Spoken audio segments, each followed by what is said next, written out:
C'est un enfant de la balle, un enfant de la petite balle blanche. Peu à peu, le junior concurrence les meilleurs seniors. Alexandre Robineau ou l'éclosion annoncée d'un pongiste de talent.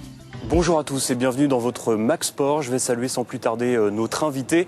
À 16 ans, il est l'un des plus grands espoirs du tennis de table français. C'est Alexandre Robineau. Bonjour Alexandre. Bonjour. Alors merci de nous accueillir ici au gymnase Pélissier. Alexandre, est-ce qu'on peut se tutoyer pour commencer? Oui, il n'y a pas de souci. Bon, alors tu es membre de l'équipe de France Junior et joueur du SPO Rouen en Pro B. Et dans ce championnat, tu es le plus jeune joueur. Alors comment tu gères le fait d'affronter des joueurs beaucoup plus âgés que toi, des joueurs qui ont 20 ou 30 ans? Je peux pas dire que c'est vraiment une pression parce que voilà, moi je fais mes matchs et je me soucie pas que la personne en face soit plus âgée ou pas, ou plus grand ou qui ait plus de force. Donc moi j'aborde mes matchs pareil, avec le même état d'esprit, quoi. Alors à 16 ans, tu as quasiment un emploi du temps de ministre puisque outre tes matchs avec le SPO Rouen, tu es aussi pensionnaire de l'INSEP à Paris. Alors comment se déroulent les journées d'un jeune pongiste de haut niveau comme toi? On s'entraîne beaucoup, effectivement. On a 3 heures de cours par jour avec les devoirs sur table le mercredi après-midi. Et l'entraînement, on s'entraîne au minimum 2 fois chaque jour et le lundi et le jeudi 3 fois avec une séance en plus le soir. Alors ça fait des journées chargées ça, et en plus je crois qu'en ce moment tu passes le bac blanc. Alors c'est difficile en ce moment, non? J'ai passé effectivement le bac blanc de français lundi et j'espère que ça s'est bien passé. Je croise les doigts pour avoir une bonne note et j'ai beaucoup de travail en ce moment, donc va falloir carburer, quoi. Alors Alexandre, tu le sais, dans cette émission, il n'y a pas que les journalistes qui posent des questions, il y a aussi des personnes qui te sont proches. Et parmi ces personnes, il y a 2 membres du club, du SPO Rouen, qui ont souhaité t'interroger. Je te laisse découvrir tout de suite la première question. Allez, c'est parti. Salut Alex, écoute, je voulais savoir, c'était quoi tes meilleurs souvenirs pour l'instant sous les couleurs du maillot du SPO Rouen? Alors je précise que c'est ta 2e année au SPO, alors ton meilleur souvenir c'est quoi ici au SPO? Mon meilleur souvenir, je pense que c'était l'année dernière. Lorsque j'ai gagné sur Metz, c'était mon 3e match, il me semble. Et j'avais gagné un match décisif contre Plachy. Joseph Plachy, c'est un Tchèque qui était super bien classé. Et je me souviens à la fin de mon match avoir explosé de joie et m'être mis à genoux devant le public. Et il y avait plein de monde, c'était génial, quoi. Bon allez, 2e question tout de suite. Je crois que ce coéquipier, tu le connais très bien puisque tu t'entraînes avec lui à l'INSEP. Salut Alex, c'est Thomas. En fait, moi je voulais savoir un truc super important, si le vrai objectif pour toi c'était d'être fort au ping ou de finir, sachant qu'on est les 2 plus petites Pro B, je pense, de finir plus grand que moi à la fin de ta carrière. Voilà, à plus. Bon, Alexandre, tu mesures combien déjà? Je vais approcher 1m60, je dois faire un 58-59 là. Est-ce que ta petite taille, c'est un handicap pour le tennis de table? Ça dépend dans quel domaine. Dans certains domaines, ça a comme amplitude. C'est un handicap assez, quoi. Mais dans certains domaines, je suis capable de peut-être bouger plus vite. Dans les déplacements sur moi, je suis capable de me bouger mieux, je pense. Et de toute façon, pour l'instant, j'ai pas le choix, c'est comme ça. Et voilà, il faut s'adapter, quoi. Et les joueurs modernes sont plutôt des joueurs assez grands, non? Dans le milieu du tennis de table? Oui, les joueurs modernes sont plutôt grands, avec de grosses jambes, de grosses cuisses. Les joueurs se perfectionnent au fil du temps, quoi. Merci beaucoup Alexandre, on se rejoint dans quelques minutes. Je vais te laisser tranquille parce que tu vas jouer un match face à Metz. Et pendant ce temps-là, on va s'intéresser au hockey sur glace, et pas aux Dragons de Rouen, mais à l'équipe de France féminine de hockey qui jouait hier soir face au Kazakhstan. Rencontre avec des filles qui n'ont rien à envier aux garçons. Elles sont jeunes et jolies. Et dans cet hôtel du centre-ville proche de la patinoire, on est plutôt habitué à y croiser les filles de la French Cup. Cette fois, les patineuses sont des hockeyeuses. C'est à Rouen, fief des Dragons, que l'équipe de France féminine de hockey sur glace vient se mesurer à l'équipe du Kazakhstan pour la 3e fois cette semaine. Nos 2 autres matchs, on a gagné 5-1 et 5-3. Donc l'objectif c'est de confirmer ce soir et de se repartir avec une 3e victoire. Alors même s'il s'agit d'un match amical en préparation du championnat du monde, les Françaises sont galvanisées.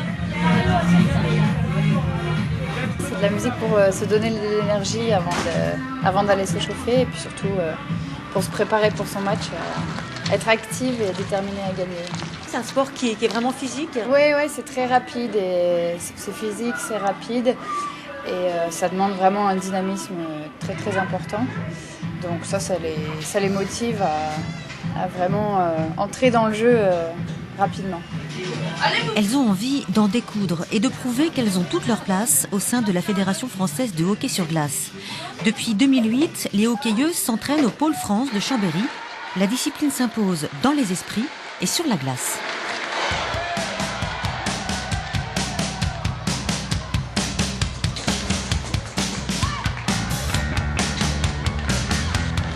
Le public rouennais ne s'y est pas trompé. Il y a du spectacle aussi quand les femmes jouent au hockey. Ça joue moins bien que les gars quand même. C'est moins puissant, c'est moins précis, ça tombe beaucoup, mais c'est rigolo. D'un but à l'autre, ça va très très vite, c'est encore plus que les hommes. Je vais pas être un peu sexiste, mais machiste. Mais enfin, ça manque d'entraînement, c'est pas pareil que les gars. C'est un spectacle aussi agréable à regarder que... Ouais. Ah oui, même plus parce qu'on n'a pas l'impression que ça va finir en match de boxe. Bon, c'est une question de point de vue, féminin, masculin et de règles du jeu. Les femmes n'ont pas le droit aux charges, pas le droit de cogner l'adversaire. Finalement, la France s'impose 3 buts à 0 contre la 6e équipe mondiale. Encore du joli jeu, moins brutal que le jeu des garçons, mais peut-être plus tactique. Déjà, je sais pas si vous avez remarqué, mais c'est moins physique que les garçons, vu qu'on n'a pas le droit au contact. Mais oui, c'est le même sport, il n'y a pas de grande différence à part justement qu'on n'a pas le droit au contact. J'espère qu'on a montré que le hockey féminin est un beau jeu aussi, et c'est aussi intéressant que le hockey masculin. Pour l'instant, c'est encore un fief masculin. Ouais, un petit peu, mais ça vient, on progresse là-dessus. De bon augure donc pour le championnat du monde de hockey sur glace féminin qui se déroulera en Grande-Bretagne en avril prochain. Les Françaises ne manqueront pas de confirmer leur progression. De retour avec Alexandre Robineau, quelques minutes après ton match entre Rouen et Metz. Alors ton équipe de Rouen a perdu 4-2. Toi, tu as disputé 2 matchs, tu en as gagné un face à l'ancien champion d'Europe cadet, puis tu en as perdu un autre face au numéro 5 polonais. Néanmoins, est-ce que l'accession en Pro A est toujours d'actualité pour le SPO Rouen ? On a vu ce soir que nos 2 équipes concurrentes avaient gagné leurs 2 matchs. Donc on sait que maintenant l'accession en Pro A est quasi impossible. Les matchs qui vont suivre vont être sans enjeu, vu qu'on sait que le maintien est assuré aussi, quoi. Toi, tu as envie de t'inscrire dans la durée dans ce club de Rouen, ou tu préfères accéder à un club de Pro A assez rapidement ? Moi, je pense que tout Guillaume le sait, le coach, tous les dirigeants le savent. Avec les entraîneurs de l'INSEP, mon coach perso, nous, on privilégie ma progression avant tout. Donc, je pense que l'année prochaine, pour moi, le but, c'est plutôt de jouer en Pro A que rester en Pro B. Et quel bilan tu auras fait de ces 2 années à Rouen alors ? En tout cas, le bilan super positif parce que ma première année en Pro B, je fais un pourcentage de 50%. On finit par faire 4e, je crois. Donc pour une équipe qui vient de monter de N1, je pense que c'est super. Et là, ma 2e année, pour l'instant, je fais une super saison avec un pourcentage, je suis à 10 matchs gagnés et 3 perdus. Donc je pense que cette saison, je suis super content de moi pour l'instant, et je vais essayer de continuer.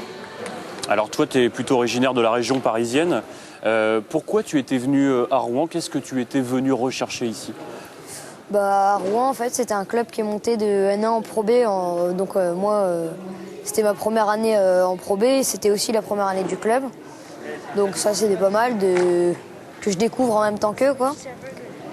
Pour pas me mettre trop de pression. Et puis, c'était pas si loin de Paris. Mes parents pouvaient faire le chemin.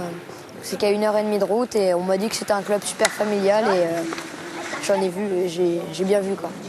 Alexandre, la famille Robineau est très concernée par le tennis de table puisque ton frère aîné Quentin a été champion d'Europe junior en 2009 à Prague. Est-ce que pour toi c'est un modèle ?